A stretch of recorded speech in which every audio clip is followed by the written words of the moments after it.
Well, now let's get our acceleration here with the FJ. Hey everyone, it's Ben Hardy here, and in today's video we're going to be going over a 2014 Toyota FJ Cruiser with a manual transmission. This is a higher mileage FJ Cruiser, and on top of that, it's the last year that they built the FJ Cruiser. So in today's video, we're going to decide if it's worth getting the last year and also if it's worth getting a higher mileage FJ Cruiser. First and foremost though, a huge shout out and thank you to Harrison Imports for giving me some time with the FJ. Check out their inventory in the link below. Let's get into the video. So under the hood, we have a naturally aspirated 4-liter V6 that goes through a 6-speed manual transmission. Now in terms of power outputs, it's good for 260 horsepower and then 271 pound-feet of torque. Now let's go over the front end of the FJ. You guys can see we've got the white roof there at the top with the rails and crossbars, all that fun stuff. And then coming over here to the hood, it's definitely iconic. You have the not so real venting right there in the center portion, and then just the overall shape looks really unique. And then we do have halogen lights right here. We've got the old school Toyota logo, and yeah, just overall definitely has a really good distinctive looking front end. Even to this day, it still looks cool. Kind of looks like a mini tank basically. And then I love how they have the kind of skid plate action happening right here, just how they make this look like it, and then you have the rest of the plate just down below, which I don't know, I think it's pretty cool from a design standpoint. But yeah, overall, I mean, still to this day, it's a pretty good looking vehicle. Now coming on the side here, we've got two 75mm tires wrapped around 17-inch wheels in the front and over in the rear as well. I actually like the design on the wheels. It kind of has that cool off-road clad type look to it. And then you can see we've got really nice tires here. I had these on my Raptor, absolutely loved them. And then you can see a quick look at the suspension on this. We've got the plastic fender flare that goes down to the side. We've got the side step, and then the most interesting looking mirrors in the car industry, I think. And then notice, yes, it does have 4 doors, but it's kind of a little bit different. We'll go in that in a little bit. And then here's everything for the rear. Notice we have the mud flap right there as well. And then here is the full side angle. The back door is absolutely massive, and it opens to the side like a Jeep Wrangler. And then notice you've got all the rubber floor mats, all that kind of stuff back here. One thing that's nice about the FJ is you have a ton of storage space back here. In terms of this compared to like a Jeep Wrangler, I feel like this is just a little bit bigger. It looks like it's just a little bit more storage space. But I mean, there's not much else to show, and so we got to close this up, and it's not too heavy. It's actually pretty easy to open overall. And then let's finish things up here in the rest of the rear. So again, you guys can see the rack there on the top, and then we've got the tire on the back, which is kind of like your off-road SUV go-to look. FJ Cruiser right there. I've always loved the taillights on the FJ. And then it does have a receiver hitch because you can tow with it. You've got the exhaust tips sticking out of the side. And yeah, that's everything for the rear.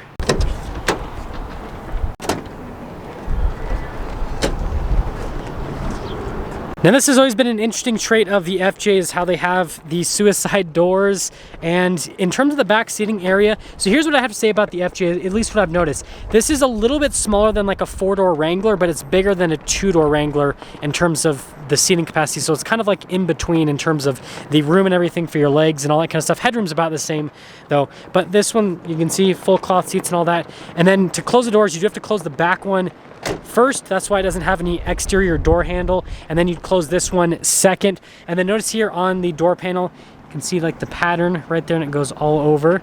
Got your regular window controls, and then there's a look at the front part of the mirrors. Still has these, because you guys notice, I'm going to show this to you. So you have the circle there and then there, just pretty interesting from a design perspective. But coming back over here, here are the front seats. Notice you have like leather just at the top, which is kind of a little bit random, I guess, to an extent, because like the seat's cloth. And then they are manually adjustable. 3-pedal layout because it is a manual. This is where you adjust the mirrors, and then it has the clutch start cancel just like a manual Tacoma as well. And yeah, those are more look before we pop in.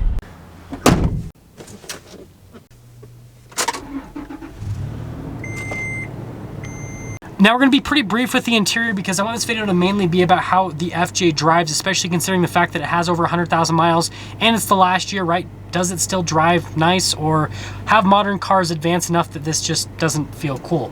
Anyways, you can see that you've got normal practical stuff like phone control, voice command, all that kind of stuff on the steering wheel, volume control.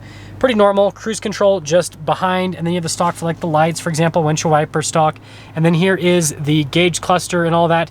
And I do the same thing on my TRX where I always run the PSI lower than what the sensors say you should run it at because it makes the vehicle ride smoother.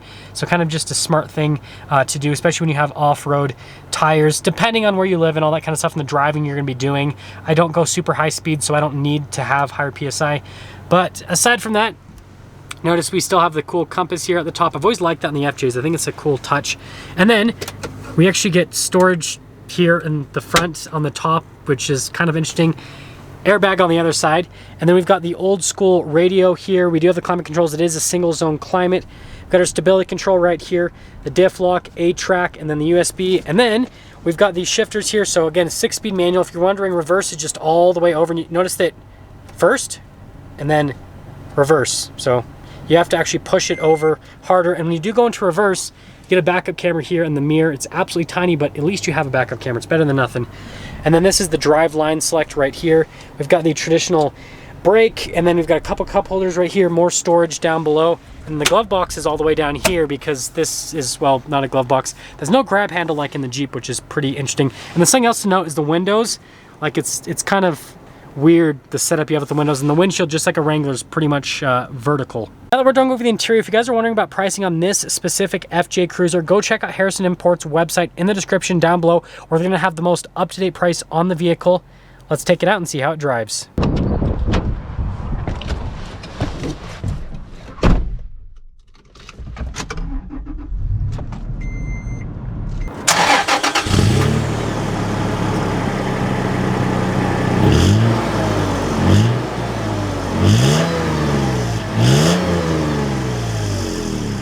Let's quickly talk about visibility before we set off here in the FJ. So you can see visibility over the hood. Both the mirrors, and those convex mirrors actually help out quite a bit. And then here's what the rest of the rear. Definitely blind spot in that area for sure. And well, breakdown. Wait, first gear. Let's set off. So we are setting off here in the FJ with the manual transmission. And it's definitely interesting to drive one of these with a manual. I've driven quite a few of these FJs recently, and they all kind of drive a little bit different is what I've noticed, depending on if it's an older one or if it's a newer one, right? This is, I think, the newest one that I've ever driven, because typically, I think most of the ones I've driven have been like 2007, 2008, somewhere around there. This one's a little bit newer. But first off, this definitely feels better than the manual that you get in a Jeep Wrangler. I feel like it's just a little bit notchier in terms of the actual gates itself. And then on top of that, the clutch, it's actually pretty communicative. You can tell right when the catch point happens. And so if you've never driven this car before and you hop in, then you're unlikely to stall it, right? Because you can actually feel the catch point is. A car that wasn't like that I drove recently was the new Mazda Miata. Like, you don't feel the catch point whatsoever with that car. And it's like, I didn't stall it, but like I could imagine someone stalling the Miata because they don't exactly, you can't really feel where the catch point is. Aside from that, definitely doesn't feel too fast, and we'll get to acceleration when we get up here in a moment. But something that I'm really impressed with is how this rides. It's actually very smooth. Definitely feels a little bit more planted compared to like a Wrangler, for example, right? The Wrangler kind of has that floating all over the place with the steering and with the suspension. This feels smoother and feels more planted. It feels like a more substantial vehicle, which makes sense because you can't take the doors and top off like you can on a Wrangler. But aside from that, I like the feeling of the steering too. Feels nice. Yeah, it's definitely not fast. And I mean, we'll get a full-blown acceleration up here, but you can tell it's definitely not fast. Rev match is relatively okay. This isn't the most blippable engine, but I mean, it does a pretty good job. Oh my goodness, the body roll is horrible. Wow. I mean, it's a big SUV, so it's kind of expected, but man, is the body roll horrible on this. Well, now let's get our acceleration here with the FJ.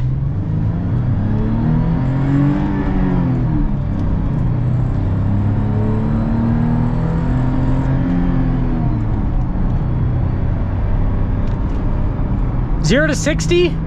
Yes. That's all I'm gonna say in terms of the speed of acceleration. I don't know what I'll say. It's definitely not fast by any means, but it at least does 60 miles an hour. So, I mean, that's all important. That's what's important. Guys, it's probably the dumbest thing I've ever said on the channel. But aside from that, let's kind of get into summing things up here with the FJ. So first off, I've driven both the manual and the automatic transmission. What is my take? If you want to have a little bit more fun, go for the manual. The automatic's going to be a little bit easier to drive off-road. But if you want a little bit more of a challenge and you want more engaging driving off-road, then I would get the manual transmission. It's definitely going to be a lot more rewarding. But again, it's going to be way more challenging. Like, you can imagine all the stuff that you run into on road that is difficult with a manual, right? Going up a hill or having to stop on a hill, reverse, all that kind of stuff. Take that and kind of like multiply it, and that's what it's like to drive a manual off-road. It's very difficult, but like I said, it's extremely rewarding when you do get things right. Now, aside from that, in terms of the FJ, I think it's still really solid. Again, this was kind of like a competitor to the Jeep Wrangler, and it feels smoother than a Wrangler. It feels more planted than a Wrangler. Acceleration's about the same as like a V6 Wrangler, maybe a little. It feels a little bit slower, but it's very insignificant in terms of the, I guess, slowness difference, because they're both pretty slow. But if you get a Wrangler with like the 8-speed auto and you get this with an automatic, the 8-speed auto Wrangler will feel significantly better with the acceleration. But if you're comparing manual transmission to manual transmission, they both feel equally slow. Hopefully that makes sense. But this definitely feels more daily drivable. And the one thing I will mention, I'm not trying to knock Jeep reliability, right, is Toyota reliability is so good. And I mean, this has 117,000 miles, starts right up, drives great. Like, I feel like I could beat on this and it would still just work fine. Like, it has that characteristic, and that's just a characteristic of Toyotas. And so, yeah, I guess if you want something that feels a little bit more planted, daily drivable compared to Wrangler, and also value-wise, these are starting to go up in value now. It's crazy how much some of these have sold for. I recently saw a special edition TRD version of one of these sell for like 60 grand. Think about that for a second. Way over original MSRP, 60 grand. So it's something that you can buy, pretty much drive for free. It's going to be super reliable, so you're not going to have to worry about maintaining issues, all that kind of stuff. And yeah, overall, the FJ still feels good to this day. I guess the one thing that I would say is, if you're Toyota and you're watching this, you need to bring this thing back. Like, the people want it. It is such a nice vehicle. And I forgot to mention the whole video, the steering. I really like the steering feel on this, especially compared to a Wrangler. It's not as direct as the Wrangler, but you definitely get a little bit more feedback with this steering rack compared to a Wrangler. So that's definitely another point. And I guess that I'll, well, if I make it up the curb in one go, then I'll keep it in the video. If I don't, I'll probably still keep it in the video so you guys can see how bad I am at driving.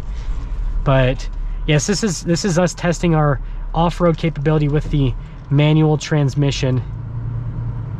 Got to take it. This is what I'm talking about. You gotta. We did it. I didn't stall it. We made it up the curb in one go. I am officially a professional driver. No, I'm just kidding. I'll see you guys in the next video. Now let's get some things up for our video on this manual transmission FJ Cruiser. Again, a huge shout out and thank you to Harrison Imports for giving me some time with the FJ Cruiser. Check out the inventory on the link below. I'll see all of you in the next video.